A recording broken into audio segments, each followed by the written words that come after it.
Welcome back. Now, street names are a very important form of recognition. They are a way of immortalizing a person. After they are long gone, their name and legacy remain.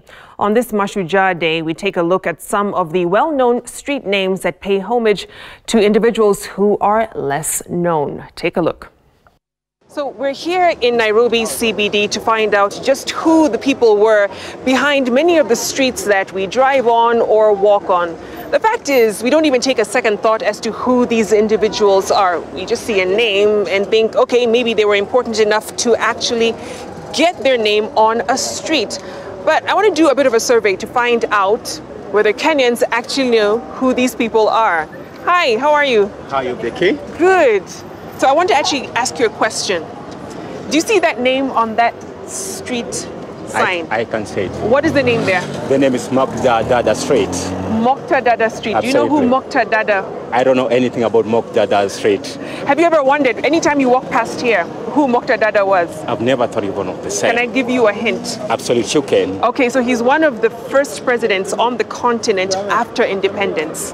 But you have to guess which country. Oh my, Vicky, what a question. You put me in a quagmire. So I'll give it to you. He's actually the first president of Mauritania. Mauritania. Yeah. What are your names? James. James? Martin. Martin. Yes. Okay, so when you see that name on that street sign there, what does it say? I'd say Mokta Dada. Mokta Dada. Yeah. Do you know who that is? No. Zero idea. Zero idea. Zero. How are you? Good. What's your name? Angela. Angela. Can you see that street sign there? Yeah. What is the name there? Mokta Dada Street. Mokta Dada Street. Do you know who Mokta Dada is? No, I don't know. No idea. Yeah. Never heard of Mokta Dada. Yeah. So in Kenya's case, after independence in 1963, many of the streets that were named after colonial pioneers were changed. So for instance, Delamere Avenue became Kenyatta Avenue, which is just behind me. We're also familiar with the freedom fighter Dedan Kimathi, who actually has a statue at the end of that street, Kimathi Street, that was named after him. And also the Pan-Africanist, trade unionist, and former cabinet minister, Tom Mboya.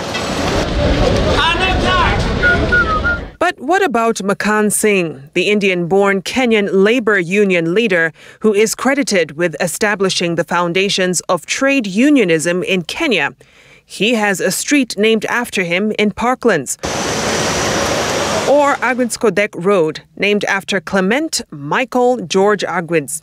He studied law at the University of South Wales and, according to reports, came back to Kenya with not just a law degree, making him the first black lawyer in East Africa, but a white wife.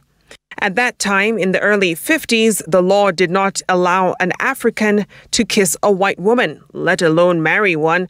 But Agwins Kodek challenged it in court and won.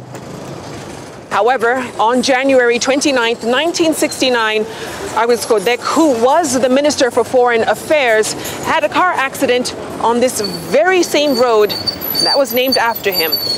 Other names you'll find on Nairobi streets are of presidents from the first wave of African independent countries, such as Nyerere of Tanzania, Kaunda of Zambia, Nkrumah of Ghana, and Mokta Dada of Mauritania.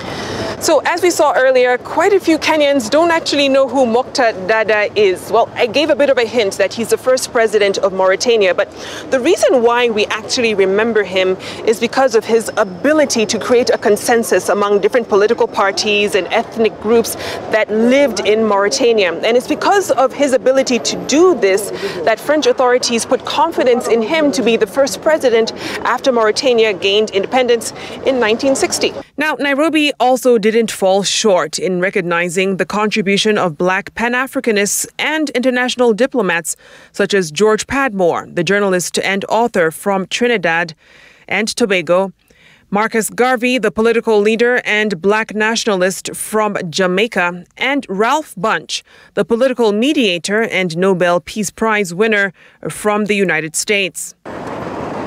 Now, we held on to some European names, one being Dennis Pritt, that of a British Labour Party politician and lawyer who is remembered for defending the Kapenguria Six. He eventually became a professor of law at the University of Ghana. All these individuals made significant contributions, literally changing the course of history. Today, the challenges facing us are very different. We are no longer fighting for independence or multi-partyism. So, has the definition of a hero changed? What I think a hero is anyone that makes a positive difference in people's lives. For instance, I would say the people who died in the ferry, the mom and the daughter, and now concerning the family. The first diver who said, I am going to try, regardless of what people were saying that they are sharks-infested area. Things like the environment, fighting for change in the current state of environment and to do with the climate change. If we could see a person who is doing extra from that, we would rank it as heroism. We make our way to the National Museum to get a better sense of what actually went into renaming the streets in Nairobi just after independence and recount some of the forgotten contributions of our fallen heroes. Notice in Nairobi, you have only 3 avenues. There's the Kenyatta Avenue, Haile Selassie Avenue, and Moi Avenue. Those are the main streets. So Moi Avenue was the former government road. And just that legacy of now showing this is now our land, we can put our names on different properties. What did that do for the Africans just experiencing now, the Kenyans experiencing independence?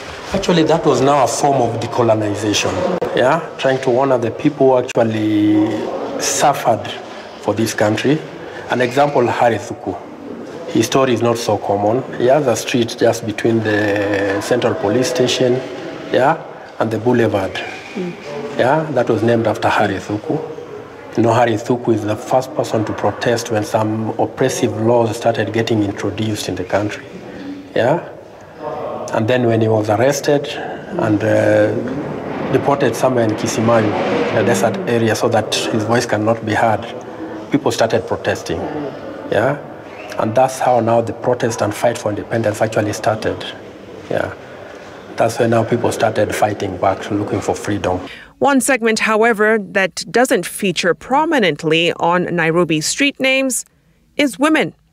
Apart from Mama Ngina, the former First Lady of Kenya and mother of our current president, there's Forest Road that was changed to Professor Wangari Maathai Road in recognition of the Nobel laureate's tireless campaigns for a safe environment. And Tekla Lorope Road in Embakasi that was named after the long-distance runner. Right now, our streets primarily commemorate men who've made contributions to our known history. And for this reason, they only tell part of the story. Now, very few cities around the world actually have gender-based street naming policies to help fix this. It certainly is food for thought this Mashujaa Day as we remember the heroes and heroines who are long gone and some who are still with us.